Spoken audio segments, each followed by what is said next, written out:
$7 million of Italian carbon fiber and titanium. Dead as a brick. A team of factory engineers with diagnostic laptops couldn't wake it up. Then came a guy in oil-stained boots who hadn't slept a full night in 3 years. He didn't plug in a computer.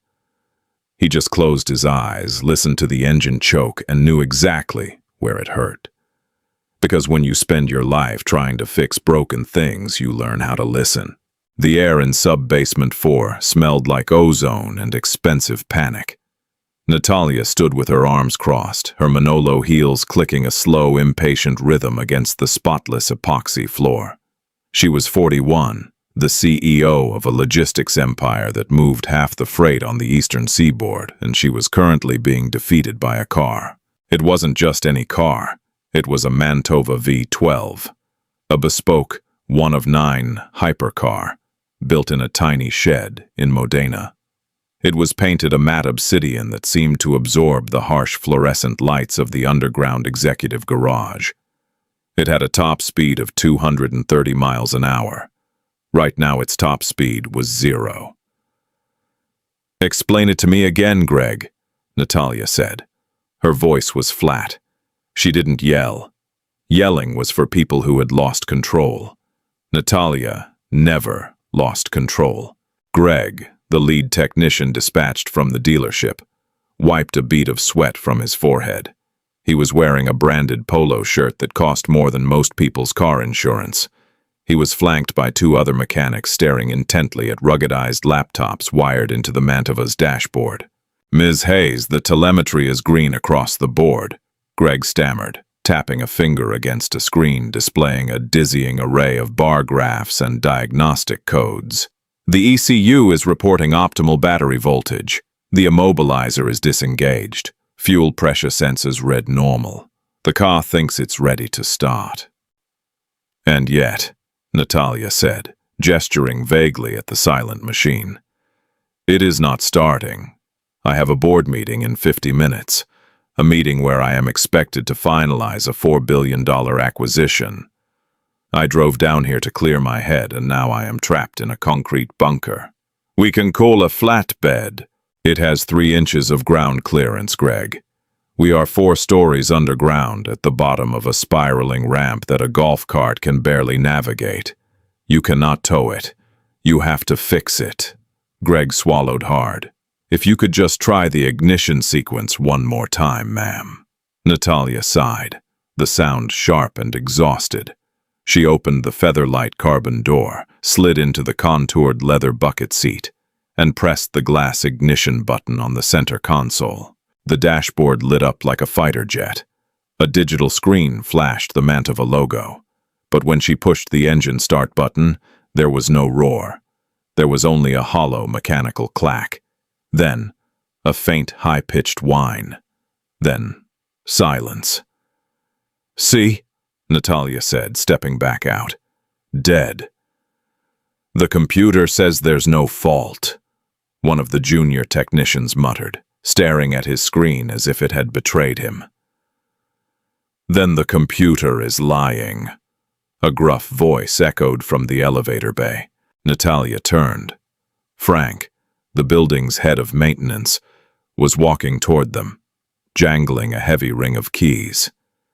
He was a man who had survived 30 years in commercial real estate, by knowing exactly when to stay out of the way. So his presence here meant he had a solution. "I heard the commotion on the radio," Frank said, nodding respectfully to Natalia. "They can't get it going." "They are currently trying to wish it into starting, Frank," Natalia replied. "It's not working." Frank looked at the sweating technicians and their laptops. He shook his head. "Ms. Hayes, these boys are software guys. They're looking at code. But that thing," he pointed a thick, calloused finger at the hypercar, "is still a machine. It's metal, gas, and spark. If the computer says it's fine and it ain't, you don't need a programmer. You need a mechanic." Natalia checked her watch. 42 minutes. "And do you have a mechanic in your pocket, Frank?" "I got a guy," Frank said. "Runs an independent shop out in the East Ward. Kept my old truck running past 400,000 miles. He doesn't plug things into screens. He just knows how engines breathe. Greg scoffed, his face flushing red. With all due respect, this is a naturally aspirated, electronically governed V12 with a proprietary management system. A corner garage grease monkey is not touching a $7 million vehicle. He'll void the warranty just by looking at it. Natalia looked at Greg. Then she looked at the silent, useless car. The warranty meant absolutely nothing if she missed her meeting, lost the room's momentum, and watched a multi-billion-dollar deal evaporate because she couldn't get out of her own building. She turned back to Frank. "Call him. Tell him I'll pay him $2,000 if he gets here in 15 minutes, and $5,000 if he starts the car." 6 miles away, in a kitchen that smelled faintly of burnt toast and heavily of financial desperation, David was scraping the blackened edges off a piece of bread. He dumped the scraped crumbs into the sink, rinsed the knife, and set the toast on a paper plate, next to a small pile of scrambled eggs. "Eat up, bug," David said, sliding the plate across the chipped linoleum table. 7-year-old Chloe looked at the food with tired, skeptical eyes. She had his messy brown hair and her mother's sharp, observant gaze. "It's still black on the bottom, Dad. It's rustic," David said, forcing a smile. "Builds character." Chloe picked up a fork and started pushing the eggs around. "Are you going to be home for dinner tonight?" David felt a familiar, heavy tightness in his chest. It was the same tightness he felt every time he looked at the stack of envelopes on the counter. The red ink. Final notice. The medical bills from Sarah's final months in the ICU hadn't vanished when she did. They had simply mutated, growing late fees and interest, a relentless parasite, feeding on his grief. He had sold the house. They had moved to this cramped apartment. He had taken on every side job he could find. It was never enough. "I'll try, sweetie," he said softly, leaning down to tie her left sneaker. The sole was starting to separate from the fabric. He needed to buy her new shoes. That was another $40 he didn't have. "Mrs. Gable is going to pick you up from school, okay? You'll do your homework at her place." Chloe nodded, resigned. She was too young to be this understanding, and that broke his heart, more than a tantrum would have. His phone buzzed on the counter. It vibrated against the unpaid electric bill. David picked it up, wiping grease off his thumb onto his jeans before swiping the screen. "Yeah, Frank, what's up? Davy, where are you?" Frank's voice was loud, echoing against concrete.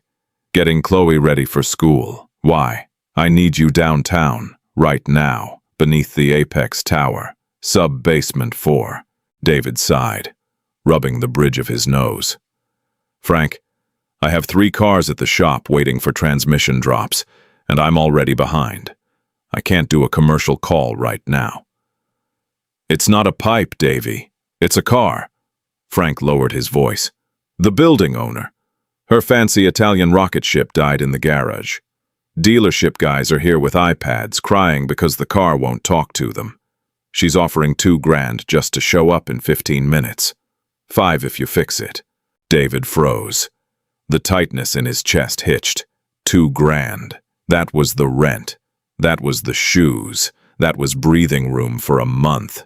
15 minutes, David asked, looking at the wall clock. Traffic heading downtown this time of morning was a nightmare. "You better fly, kid," Frank said, and hung up. David looked at Chloe. She had finished her eggs and was swinging her legs under the chair. "Change of plans, Bug," David said, grabbing his keys and a heavy canvas tool bag from by the door. "I'm dropping you off early. Breakfast club." He didn't wait for her to complain. He ushered her out the door, locked it, and hurried down the apartment stairs. His 2004 Ford Ranger started on the first crank. It was ugly, the paint peeling on the hood like a bad sunburn, and the shocks squeaked over every speed bump, but the engine was immaculate.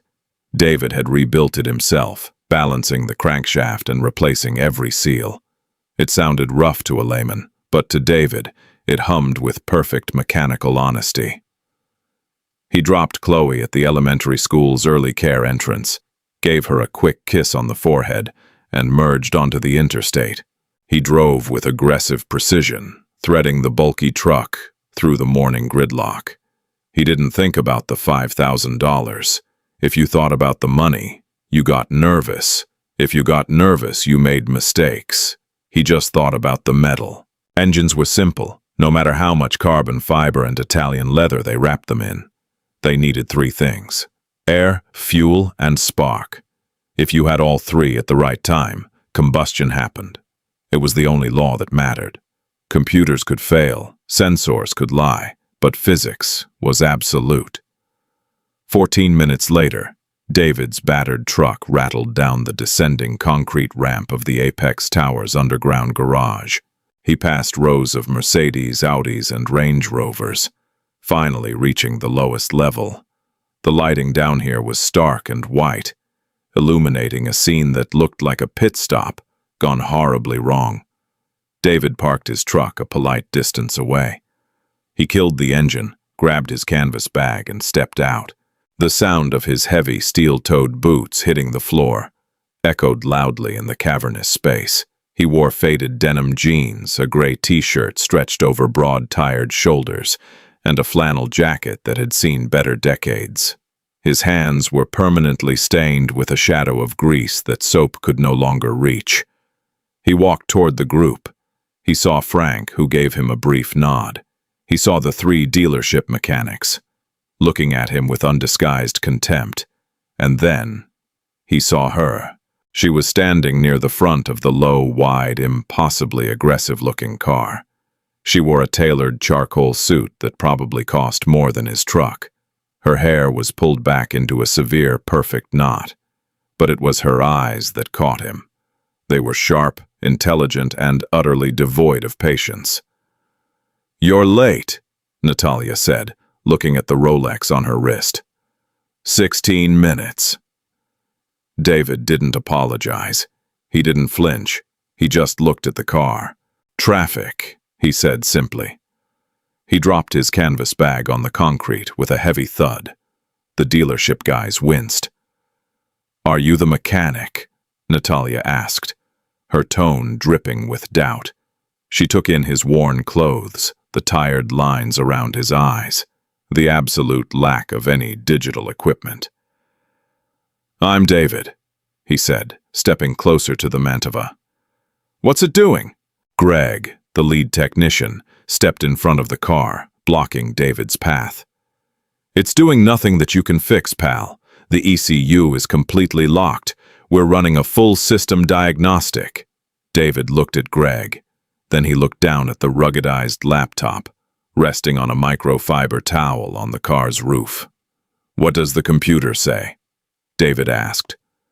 "It says everything is optimal," Greg snapped. "There are no fault codes." David nodded slowly. He stepped around Greg, ignoring the man's indignant huff, and walked to the rear of the car, where the massive V12 engine sat under a vented glass cover. "If the computer says it's fine and it won't start," David said, his voice calm, rumbling in the quiet garage, "then the computer is blind." He looked at Natalia. "Who's got the keys?" Natalia held out the heavy, fobless key. David didn't take it. "You do it," he said. "Get in. I want to hear it." Natalia hesitated. She was used to giving orders, to having experts defer to her, to men in expensive suits nodding vigorously at her every word. This guy, smelling faintly of stale coffee and engine oil, was just looking at her, waiting. "Ms. Hayes, I really advise against letting an unauthorized person dictate our diagnostic process," Greg protested, stepping forward. Natalia held up a single manicured hand. Greg stopped talking instantly. She looked at David.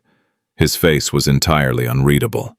He wasn't intimidated by her wealth, and he wasn't trying to impress her. He just wanted to do the job. She respected that. She opened the door and slid back into the driver's seat. "Don't turn it over yet," David called out. He walked around to the rear passenger side, pressing his ear close to the carbon fiber flank, right above the rear wheel well. He closed his eyes. "Okay," David said. "Turn the battery on, just the ignition, not the engine." Natalia pressed the glass button once. The car hummed. The dashboard lit up. "Did you hear that?" Greg sneered. "The fuel pump's primed. The system is pressurized." David kept his eyes closed. "I heard a pump. I didn't hear pressure." He stood up and looked through the glass engine cover. "Try to start it." Natalia pressed the brake and pushed the starter button. The starter motor engaged. A harsh metallic clack, clack, clack, spinning the massive engine over. But there was no ignition, no fire. Just a high-pitched, desperate whine from the rear of the car that faded as Natalia took her finger off the button. "Dead," she said, looking out the window at him. "Same as before." David didn't answer. He was staring at the engine bay. The internal architecture of a bespoke V12 was complex. A labyrinth of braided hoses, carbon intakes, and heat shielding. But physics was physics. "Do it again," David said. "Hold it for 5 seconds." "You're going to flood the cylinders!" Greg barked, stepping toward David. "If it's not firing, you're just dumping raw fuel into the exhaust. You'll ruin the catalytic converters." David turned his head and locked eyes with the dealership tech. "You just told me the computer says everything is fine. You told me the pump's primed, but when she cranks it, the engine isn't fighting. There's no compression resistance from combustion. It's starving." David looked back at Natalia. "Crank it." Natalia held the button. Clack, clack, clack, clack, clack. The high whine returned, vibrating slightly through the floorboards. "Stop," David said. He walked over to his canvas bag, knelt down, and unzipped it. The tools inside weren't shiny. They were worn, scarred from years of brutal work. He bypassed the ratchets and the wrenches, reaching past a multimeter, and pulled out a long, heavy, solid steel pry bar with a thick rubber handle. Greg's eyes widened in horror. "What are you doing? Step away from the vehicle!" David ignored him. He walked back to the car. "Pop the engine glass," he told Natalia. She hit the release switch on the door panel. The hydraulic struts hissed as the glass canopy rose, exposing the beautiful, intimidating metal beast beneath. David leaned over the fender, being careful not to let his belt buckle touch the paint. He peered into the tight gap between the right side intake manifold and the firewall. "These high-end Italian rigs," David said, his voice muffled as he looked deep into the engine bay. "They overcomplicate the plumbing to meet emissions. You've got a primary fuel pump in the tank, right? But you've also got a mechanical check valve on the high-pressure rail to prevent backflow when the engine shuts off." He slid the long steel pry bar down into the dark recess of the engine bay, carefully threading it past a bundle of delicate wiring harnesses. "The computer monitors the electronic solenoid that tells the valve to open," David continued, shifting his weight. "Your iPad says the solenoid is getting voltage. The computer thinks the gate is open, but the valve itself, the physical piece of brass and spring inside the housing, it's jammed closed, probably a bad batch of fuel or just sat too long. The pump is screaming, trying to push gas against a closed door." "You can't know that without running a pressure delta test," Greg shouted, stepping forward to physically grab David's shoulder. David didn't even look up. He just shifted his stance, and his shoulder bumped Greg's hand away with a solid, immovable force. "Don't touch me." David positioned the flat end of the heavy pry bar directly against the housing of the mechanical check valve, buried deep out of sight. "Hey!" Greg yelled. "Ms. Hayes, he's going to damage a $10,000 component." "Quiet," Natalia said. Her voice was barely above a whisper, but it cut through the garage like a razor. She was watching David's hands. They were steady. David gripped the rubber handle of the pry bar. He didn't hit it hard. He didn't swing. He just used the heel of his palm to deliver one sharp, perfectly angled, concussive smack to the top of the handle. A dull thunk echoed from deep within the engine block. David carefully withdrew the pry bar. He looked at Natalia. "Try it now." Natalia took a breath. She pushed the brake pedal. She pressed the glass button. The starter motor clicked once, and then, with a concussive roar that shook the dust from the concrete ceiling, the V12 detonated into life. The sound was apocalyptic. A furious, roaring idol that bounced off the underground walls, a deep, resonant symphony of 12 cylinders firing in perfect, violent harmony. The smell of rich, combusted, high-octane fuel instantly filled the air. Natalia gasped, her hands gripping the suede steering wheel. She felt the vibration through her chest. The car was alive. Greg staggered backward, his mouth open, staring at the roaring engine as if it were a ghost. His two junior techs looked down at their laptops, which had suddenly lit up with a flurry of real-time data, completely oblivious to the physical world a moment before. David stepped back from the exhaust wash. He wiped a smudge of grease off his thumb, walked over to his canvas bag, and dropped the pry bar back inside. He zipped it shut. The engine settled into a low, menacing growl. Natalia let it idle, unbuckled her seatbelt, and stepped out. The adrenaline was making her hands shake slightly, but she hid it well. She looked at the dealership technicians. "Pack up your toys," she said to Greg over the noise of the engine, "and send the bill to my assistant. We will be discussing your contract next week." Greg looked like he wanted to argue, but the sheer volume of the running engine and the terrifying calm in Natalia's eyes silenced him. He snapped his laptop shut and hurried toward the elevator, his crew trailing behind him. Natalia turned to David. He was already slinging the heavy bag over his shoulder. "You hit it," she said, raising an eyebrow. "You fixed a $7 million car by hitting it." "I didn't just hit it," David said, his voice loud enough to carry over the exhaust note. "I hit the exact part that was stuck, with exactly enough force to dislodge the spring without cracking the housing. The computer can tell you what it thinks is happening, but metal talks. You just have to know how to listen." Natalia stared at him. For the first time all morning, the crushing weight of her day seemed to lift. She pulled a slim leather checkbook from her jacket pocket, grabbed a pen, and rested it on the roof of the car. She wrote quickly, tore the check free, and held it out. David reached out and took it. He glanced at the numbers. It was made out for $10,000. He looked back at her.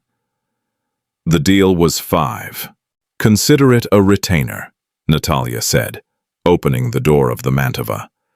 "I have a fleet of transport trucks that seem to break down every time it rains, and I clearly need someone who knows how to listen." She didn't wait for an answer. She pulled the door shut, shifted the hypercar into gear, and drove up the ramp, the V12 echoing like a thunderstorm, fading into the distance. David stood alone in the quiet garage, holding the check. He thought about Chloe. He thought about the shoes. He folded the paper, slipped it into his pocket, and walked back to his rusty truck. It was going to be a good day.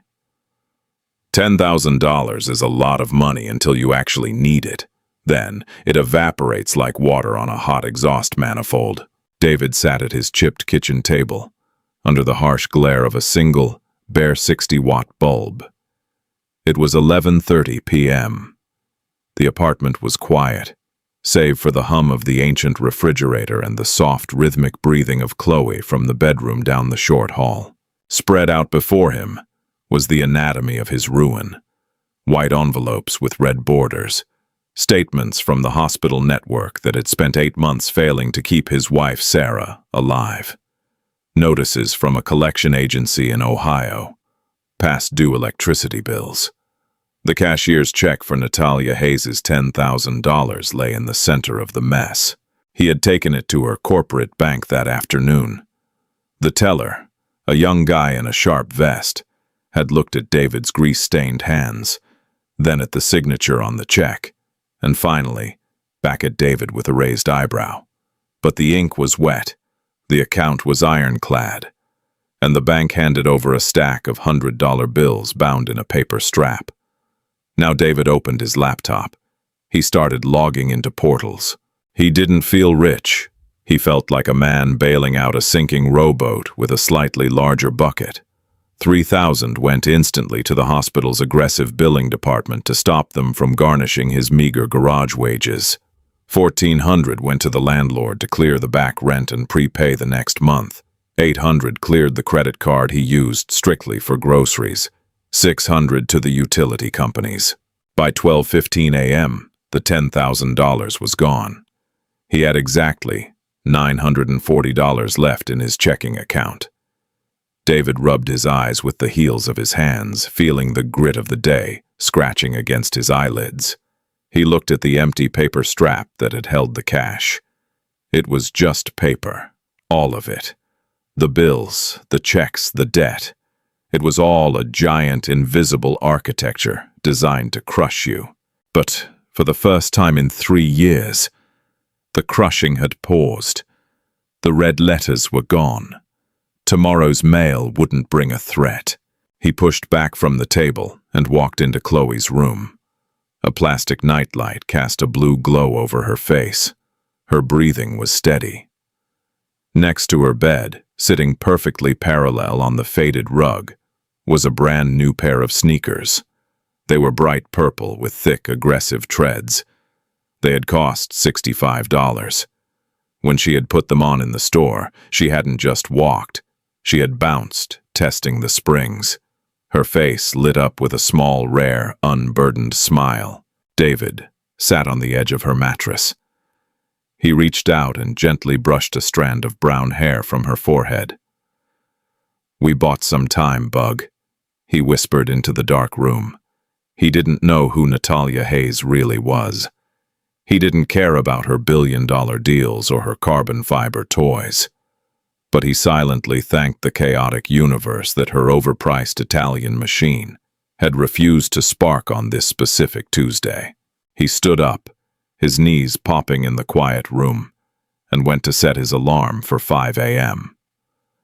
The transmissions at the shop weren't going to drop themselves. 72 hours later, Natalia stood in front of a floor-to-ceiling window overlooking the port of Newark. The rain was lashing against the reinforced glass in violent horizontal sheets. The acquisition had closed. She was now the undisputed sovereign of a logistics network that stretched from Maine to Florida. The business press was calling her a visionary. Her board was thrilled. Her stock options had vested beautifully. She had a migraine that felt like an ice pick behind her left eye. "Read the numbers again, Arthur," she said, not turning away from the window. Below, the massive container yard was a blur of yellow sodium lights, wet asphalt, and idling diesel engines. Arthur, her vice president of fleet operations, shifted uncomfortably in a leather chair at the massive conference table. He was a man who lived and died by spreadsheets.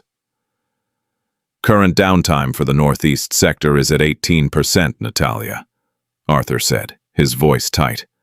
"Specifically, the heavy haul routes. We have 42 rigs currently stranded on shoulders or sitting in maintenance bays between here and Boston." Natalia finally turned. She walked over to the table and picked up a tablet. It showed a map of the eastern seaboard covered in red dots. Every dot was a broken truck. Every broken truck was a late delivery. Every late delivery was a breach of contract with companies that did not tolerate failure. 18% of my fleet is dead in the water, Arthur. Why? It's cascading, Arthur explained, tapping his own screen. The diagnostic logs are pulling up a dozen different fault codes: injector timing errors, DPF filter clogs, loss of rail pressure. The manufacturer is sending a team of software engineers down on Monday to flash the ECUs. They think it's a firmware bug in the new emission control modules. Natalia felt a cold spike of familiar irritation. Software engineers, diagnostic logs, firmware. "Monday is unacceptable," she said, her voice dropping to that flat, dangerous register that made executives sweat. "We are moving perishable freight. We are moving medical supplies. If those trucks sit until Monday, the penalties will wipe out our Q3 margins. I want mechanics on those trucks, not programmers." The dealership mechanics are baffled, Natalia. They swap an injector, clear the code, send the truck out, and it dies 50 miles down the turnpike. The computer is telling them one thing, but the engines are doing another. Natalia froze. The computer is telling them one thing, but the engines are doing another. The memory of the sub-basement garage flared in her mind. The smell of rich exhaust, the sound of a heavy steel pry bar hitting metal. A man with tired eyes who didn't look at screens. She looked at her assistant, a hyper-efficient young woman named Sarah, who was standing by the door. "Sarah, the mechanic who fixed my car on Tuesday. Did we get his contact information?" Sarah nodded instantly. "Frank in maintenance forwarded his business card. David Miller runs a small commercial and independent shop in the East Ward." "Call him," Natalia ordered. Arthur looked genuinely appalled. "Natalia, you cannot bring a local grease monkey into a unionized corporate freight depot to look at $500,000 commercial rigs. There are protocols, liability, insurance." Natalia leaned over the table, planting her hands flat on the polished mahogany. "Arthur, my trucks are bleeding out on the highway. Your protocols are currently costing me $600,000 an hour. I don't need a presentation on liability. I need someone who knows how to listen to a broken machine." She looked back at Sarah. "Offer him double his standard hourly rate. Tell him to meet me at the Newark Depot in 40 minutes. The Newark Depot was a concrete wasteland of roaring engines, hissing air brakes, and the sharp, choking smell of atomized diesel. David pulled his Ford Ranger up to the security gate. The rain was relentless, drumming a chaotic rhythm on the truck's thin roof. He rolled down the window, letting the cold spray hit his face. The security guard checked a clipboard, looked surprised, and waved him through toward Bay 4. He parked next to a line of slick black corporate SUVs. It was like parking a dinghy next to a fleet of destroyers. He grabbed his canvas bag, pulled up the collar of his faded canvas jacket, and stepped out into the deluge. Inside Bay 4, the noise was deafening. It was an echoing cavern of corrugated steel. 3 massive Freightliner Cascadia trucks sat in the bays, their hoods tilted forward like gaping jaws. Natalia was standing near the front of the center truck. She was wearing a trench coat over her tailored suit, looking entirely out of place in the grease and grime, yet completely commanding the space. She was surrounded by 3 men in high-vis vests and hard hats who looked deeply unhappy. David walked up, his heavy boots squelching on the wet concrete. Natalia saw him. The tension in her shoulders dropped a fraction of an inch. "Mr. Miller," she said, loud enough to be heard over the background roar of the depot. "Ms. Hayes." David nodded. He didn't look at the corporate guys. He looked at the trucks. "You're a long way from the executive garage. My fleet is dying," Natalia said, stepping closer to him.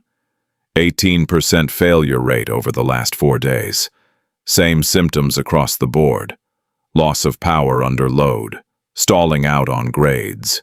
The diagnostic computers are throwing dozens of different codes. My people say it's software. The dealership says it's software. "And you don't buy it," David said.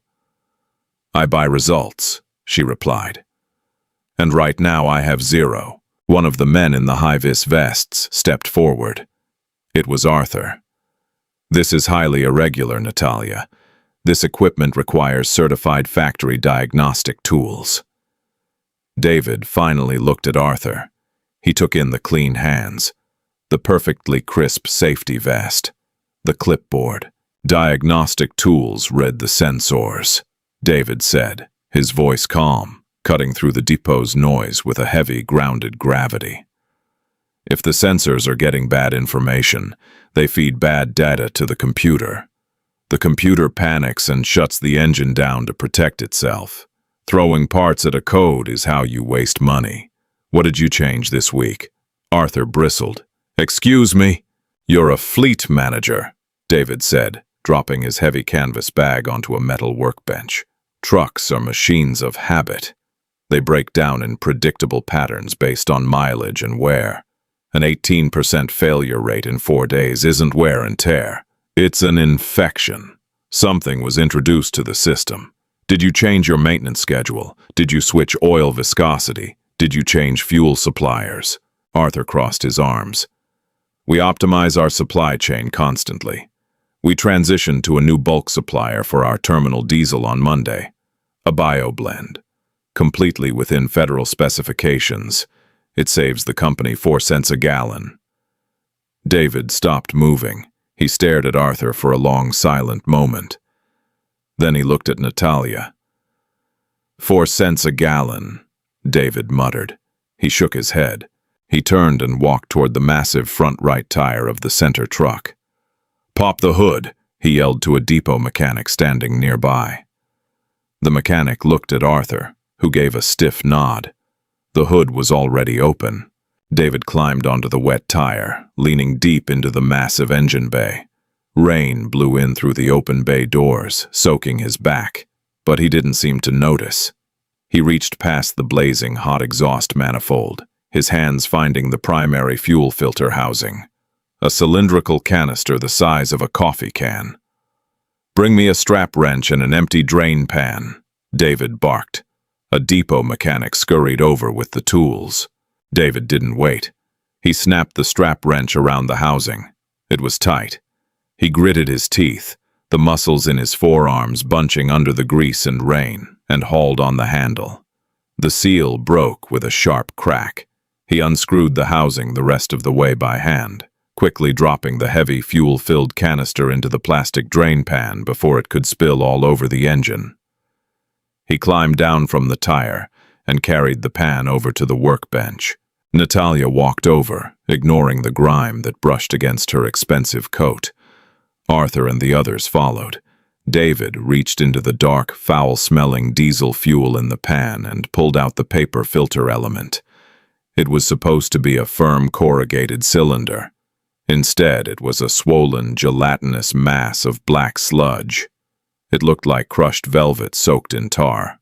David threw the ruined filter onto the metal bench with a wet slap. "There's your software bug," David said, wiping his hands on a shop rag.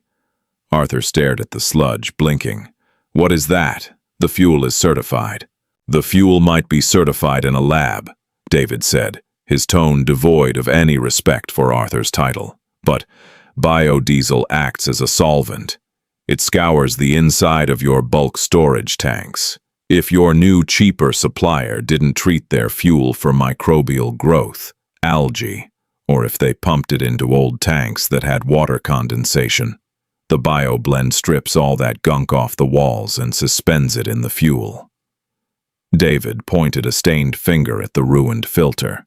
"Your trucks suck up that sludge. It hits the primary filter. The filter does its job and catches it. But because there's so much of it, the filter clogs in 50 miles. The high-pressure fuel pump starves. It tries to pull fuel that isn't there, which creates cavitation, air bubbles.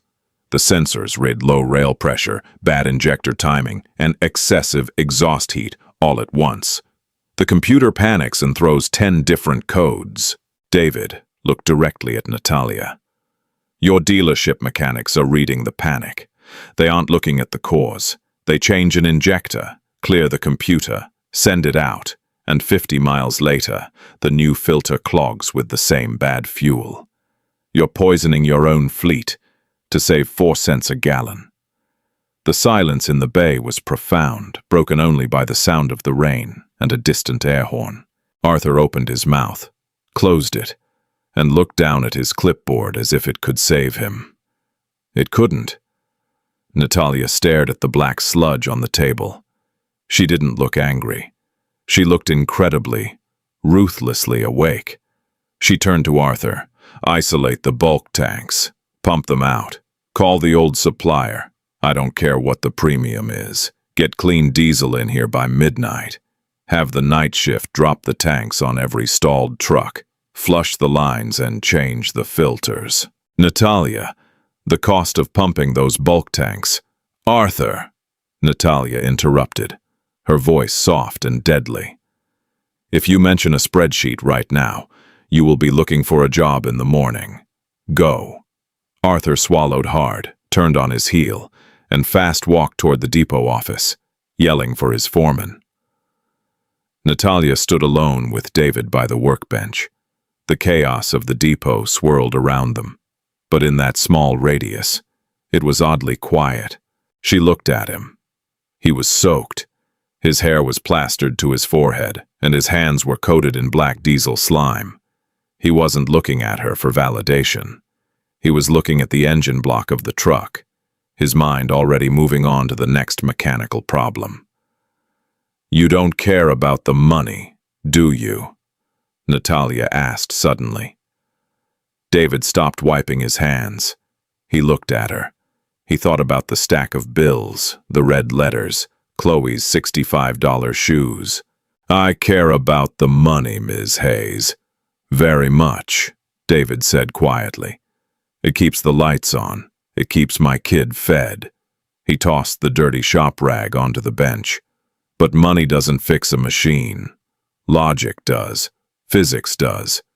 You people live up in these towers, moving numbers around on screens, and you think that's reality. But when the engine stops, the numbers don't matter. The metal matters." Natalia held his gaze. She had spent 20 years in boardrooms, surrounded by men who lied to her, managed her, or feared her. This man simply diagnosed the truth, however ugly it was, and laid it on the table. "You're right," she said. It was the first time she had admitted that to anyone in a decade. She reached into her coat pocket, pulled out her phone, and tapped a few buttons. "I'm keeping you on retainer, David. A real one this time. Not just for my car, for my reality checks." David shook his head. "I run a shop, Ms. Hayes. I have customers. I can't be at your beck and call every time one of your suits buys cheap gas." "Natalia," she said. David paused. "What?" "My name is Natalia. If you're going to tell me when my people are being idiots, you should use my name." She looked out at the rain. "I'll double your shop's hourly rate for any consulting. You set the hours. You don't answer to Arthur. You answer to me." David looked at the billionaire CEO, standing in the freezing rain, breathing in diesel fumes as if it were mountain air. She was fierce, unyielding, and utterly practical. "All right, Natalia," David said, zipping up his canvas bag. "But the next time I have to come out in the rain, I'm charging you for a new jacket." A tiny, almost imperceptible smirk touched the corner of Natalia's mouth. "Deal!" 3 weeks later, the air in David's East Ward garage tasted of atomized brake cleaner and old coffee. It was a cinder-block box with 3 bays, a sagging roof, and a waiting room that consisted of a torn vinyl couch and a stack of car magazines from 2018. It wasn't pretty, but it was honest. David was under a rusted 2011 Chevy Silverado, fighting a seized sway bar link with an acetylene torch. The blue flame hissed, heating the stubborn bolt cherry red. Sweat stung his eyes. He killed the torch, grabbed a breaker bar, and threw his weight against the handle. With a sharp, violent crack, the rust surrendered. The bolt turned. "Dad!" David dropped the breaker bar. He rolled out from under the truck on his creeper, wiping soot from his forehead. Chloe was sitting on a stack of winter tires near the office door, her legs kicking rhythmically. She was holding a tablet, her face illuminated by the harsh white light of a math game. The purple sneakers were scuffed now, broken in, looking like they belonged to a kid who actually played at recess. "What's up, Bug?" David asked, standing up and grabbing a red shop rag from his back pocket. "There's a spaceship in the parking lot," she said, pointing a tiny finger toward the open bay doors. David turned. It wasn't a spaceship, but in this neighborhood, it might as well have been.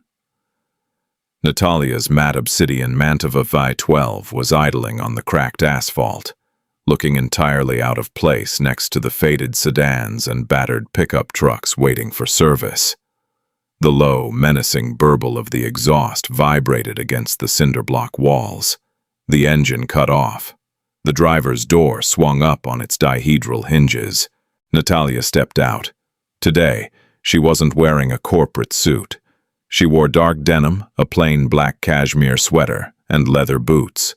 She looked less like a CEO and more like a mercenary on a day off.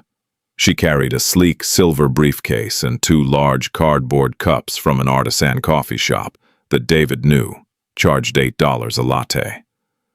She walked into the bay, her boots crunching over stray ball bearings and dried oil sweep. David didn't move to greet her. He just watched her navigate the organized chaos of his life. She stopped in front of Chloe. She looked at the little girl on the tires. Chloe looked back, entirely unfazed. "You must be Chloe," Natalia said. Her voice lacked the sharp, demanding edge she used in boardrooms. It was just quiet. Chloe nodded. "You have a very loud car. It has a lot to say," Natalia replied. She held out one of the cardboard cups. "I brought your dad coffee, but I was told by a very reliable source in my office that 7-year-olds prefer hot chocolate, with extra whipped cream."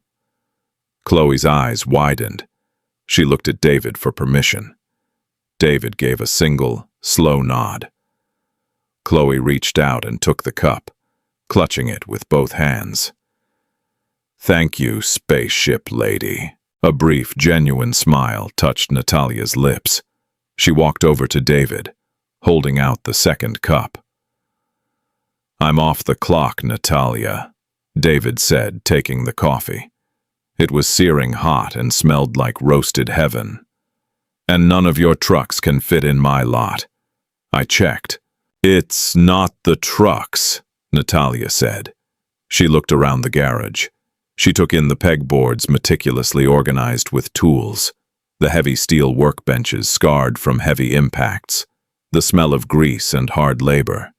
It was a place where things made sense, where action equaled reaction. I needed to be somewhere that wasn't glass and steel, she said softly. David took a sip of the coffee. He looked at her closely. The sharp, unyielding armor she wore was still there, but there were micro-fractures in it today. The skin under her eyes was bruised with exhaustion. Her shoulders carried a tension that had nothing to do with broken machinery. "My office couch is torn," David said, gesturing to the small glass-enclosed room in the corner. "But the door locks, if you need to hide." "I don't hide, David." "Everyone hides," he corrected. "Some people just buy more expensive bunkers." Natalia looked at him.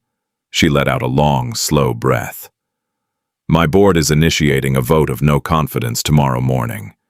They are trying to remove me as CEO." David didn't gasp. He didn't offer empty platitudes. He walked over to a heavy red snap-on tool chest, leaned against it, and took another sip of coffee. "Because of the trucks?" he asked. "Because of the money," Natalia said, walking toward him. "The heavy haul delays cost us $3 million in penalties before we flushed the bad fuel out of the system. I authorized a unilateral purge of the supplier contract and paid a massive premium to get clean diesel immediately. It saved the fleet, but it destroyed our quarterly earnings report.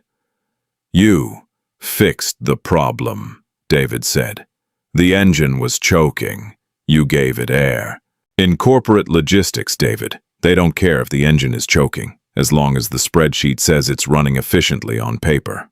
A faction of the board, led by a man named Richard, is using the Q3 losses as leverage. They want to sell off the Eastern Division to a private equity firm. Strip it down. Sell the parts. David understood that. It happened to old cars all the time. A beautiful, complex machine deemed too expensive to run, so it was chopped up and sold as scrap to the highest bidder. It was a failure of imagination, a failure of respect. "So what are you going to do?" David asked. "I am going to fight them," Natalia said, her voice turning cold and hard. "But Richard has the votes. He spent the last 3 weeks whispering in the ears of the shareholders, blaming me for the hasty and expensive maintenance overhaul. He is isolating me." David set his coffee down on the steel bench. He looked over at Chloe, who was happily buried in her hot chocolate, completely oblivious to the billion-dollar war being waged in the dirty garage. "You're a mechanic, David," Natalia said, looking at him with an intensity that practically burned. "When a system is completely locked up, when the sensors are lying, the computer is panicking, and the machine is eating itself from the inside out, what do?" David picked up a heavy, grease-stained rag. He wiped his hands, though they were already clean.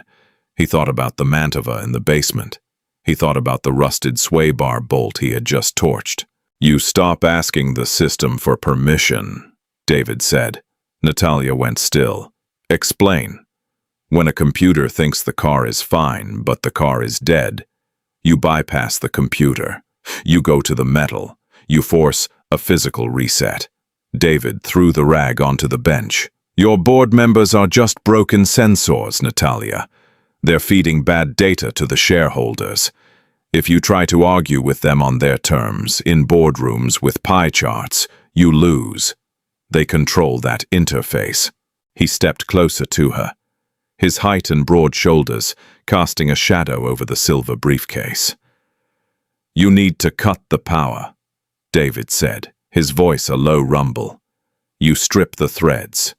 You bypass the board and go directly to the people pulling the levers." Natalia stared at the cinder-block wall behind David. Her mind, usually a high-speed processor of risk and reward, was suddenly quiet. "Bypass the computer. Go to the metal. Richard is holding a proxy block from our 3 largest institutional investors," Natalia said, speaking more to herself than to David. "He's speaking for them, but he isn't them." "If a middleman is giving you a bad part," David said, "you don't ask the middleman to fix it. You call the factory." Natalia looked at David. The exhaustion in her eyes was replaced by a sharp, terrifying clarity. It was the look of a predator that had just realized the cage door was unlatched. "The institutional investors," Natalia muttered. "They aren't attending the board meeting tomorrow. They just sent Richard their proxies based on his summary of the Q3 losses." She grabbed her phone from her pocket. She looked at the time. 4:15 p.m. "Where are they?" David asked. "Chicago, Boston, New York," Natalia said, her thumbs flying across the screen as she drafted a message to her assistant, Sarah. "They rely on stability. Richard sold them a story that I am chaotic, unstable, costing them dividends." "Then show them the real math," David said, "not the paper math." Natalia put her phone down. She looked at the rusted Chevy on the lift, then at David. "Why do you do this?" she asked. The question was sudden, shifting the gravity in the room. "Do what?" "This." She gestured to the grimy shop, the heavy tools, the endless line of broken machines. "You're brilliant. Your diagnostic logic is flawless. You could be running the engineering floor of any manufacturer in Detroit or Stuttgart.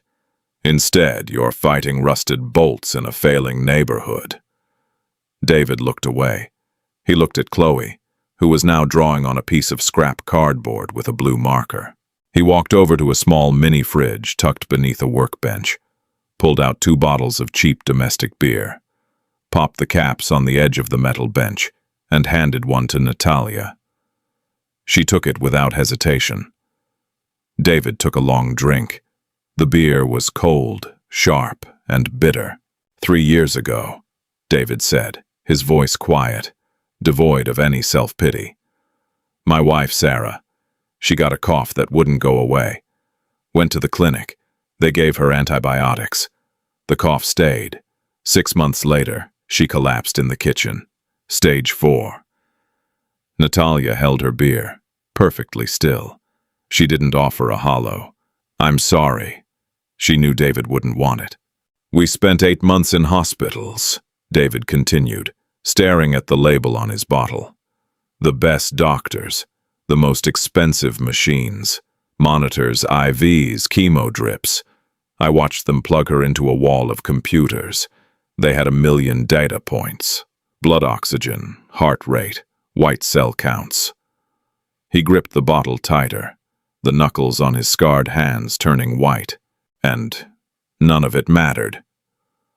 "The doctors were looking at the screens, telling me what the numbers meant, but they couldn't stop it. The machine was breaking down, and there was no wrench, no pry bar, no reset switch that could fix it. The human body doesn't have a check valve you can hit with a hammer." He looked up, meeting Natalia's eyes. "When she died, the medical bills buried me. I lost the house. We moved into a 2-bedroom apartment above a dry cleaner. I started taking every side job I could." David gestured to the shop. "I don't do this because I love fighting rust. I do it because metal has rules. If it breaks, there is a physical reason. If you find the reason, you can fix the machine. It makes sense. It's the only thing in my life that makes sense, besides her." He nodded toward Chloe. Natalia looked at the little girl, then back at David. She had spent her life acquiring power to ensure she would never be vulnerable. She built a fortress of money and authority. But looking at David, she realized that true strength wasn't about building a fortress. It was about knowing how to rebuild after the fortress burned down.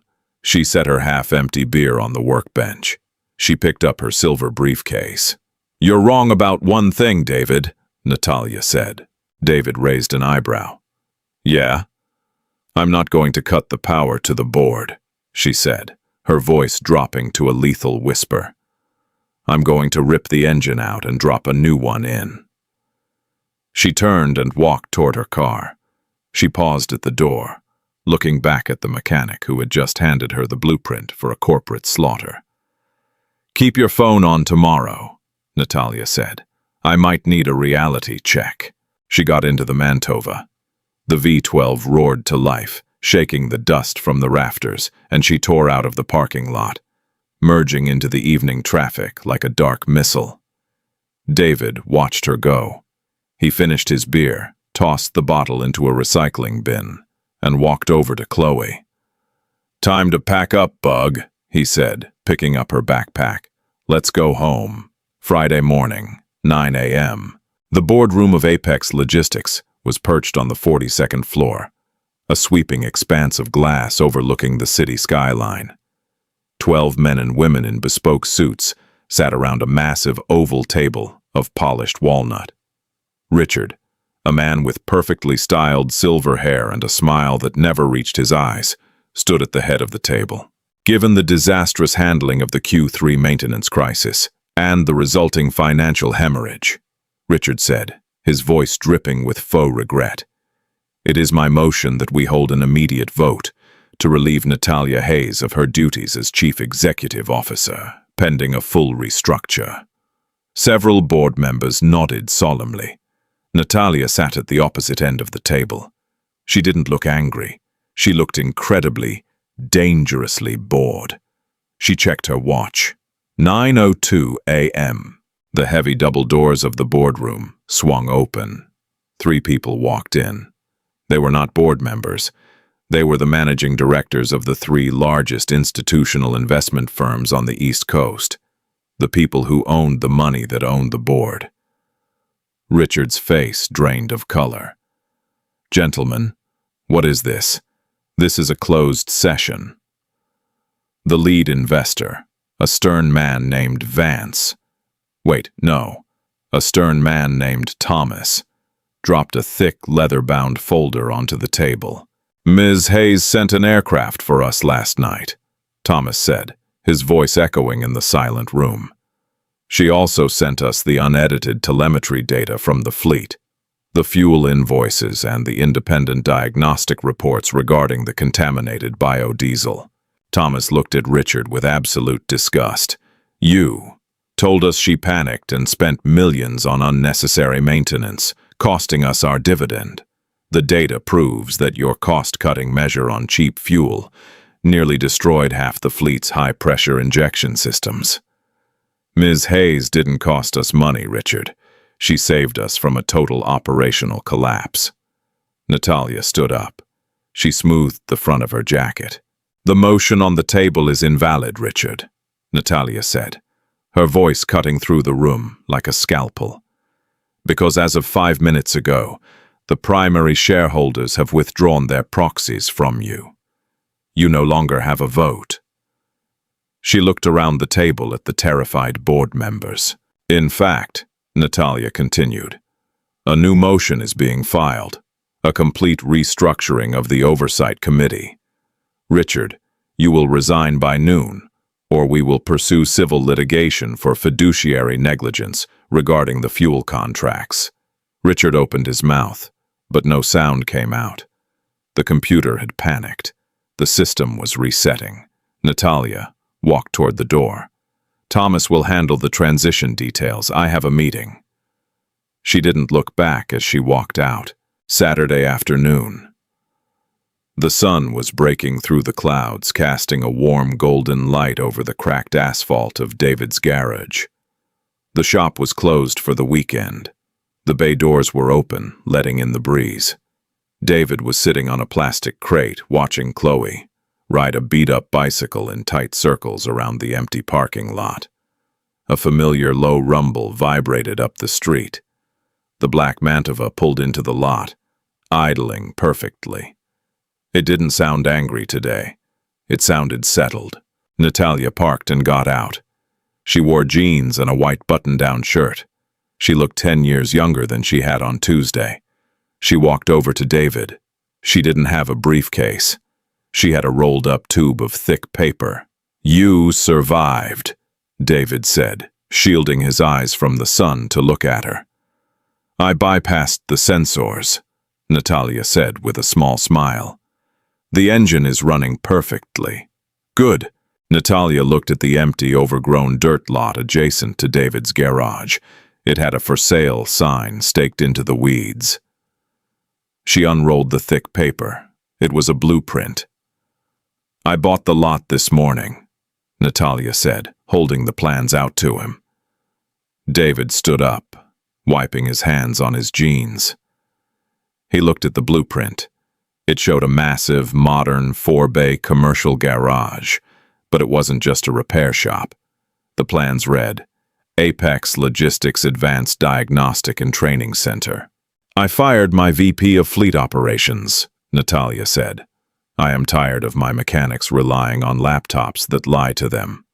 I am tired of replacing parts instead of finding the problem." David looked from the blueprint to Natalia.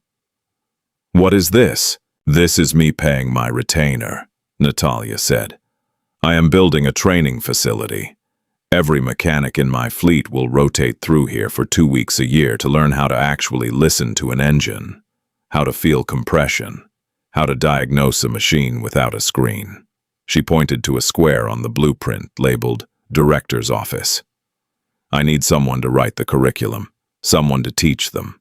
I'm offering you the contract." David stared at the paper. The salary listed at the bottom of the page was a number that would clear every debt he had in 6 months, put Chloe through college, and leave enough left over to never worry about the rent again.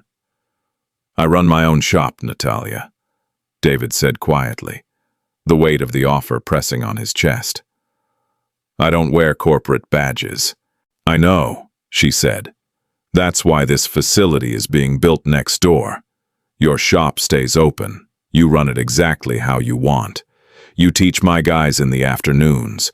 You don't answer to a board. You don't wear a badge. You just do what you do best. Natalia looked over at Chloe, who had stopped her bike and was waving enthusiastically. Natalia waved back. You told me you like metal because it has rules, Natalia said, looking back at David. Because you can fix it. Well, David, you fixed my car. You fixed my company. She held his gaze, stripping away the armor, leaving only absolute, grounded honesty. Let me fix this for you. David looked at the blueprint. He looked at the empty lot. He looked at his daughter, bouncing on her bike in her bright purple sneakers, safe and happy in the afternoon sun. He didn't need to check a computer to know what the right move was. The logic was flawless. The physics were sound. David reached out and took the blueprint from her hands. All right, he said, a slow, genuine smile breaking across his tired face. But if I'm teaching your guys, I get to pick the coffee. Natalia smiled back. It was a real smile, reaching all the way to her eyes. Deal. They stood together in the quiet lot, the billionaire and the mechanic, listening to the perfect, steady idle of the V12 engine behind them, ready for the road ahead. When the world insists on overcomplicating the problem, the only real solution is to strip away the noise and get your hands dirty. We spend so much time looking at screens, waiting for systems to tell us what's broken, that we forget how to actually listen. If David and Natalia's story struck a chord with you, if you believe in grit, practical logic, and the undeniable power of human resilience over corporate machinery, hit that like button. Share this video with someone who needs a reminder to trust their instincts, and subscribe for more stories that cut straight to the metal.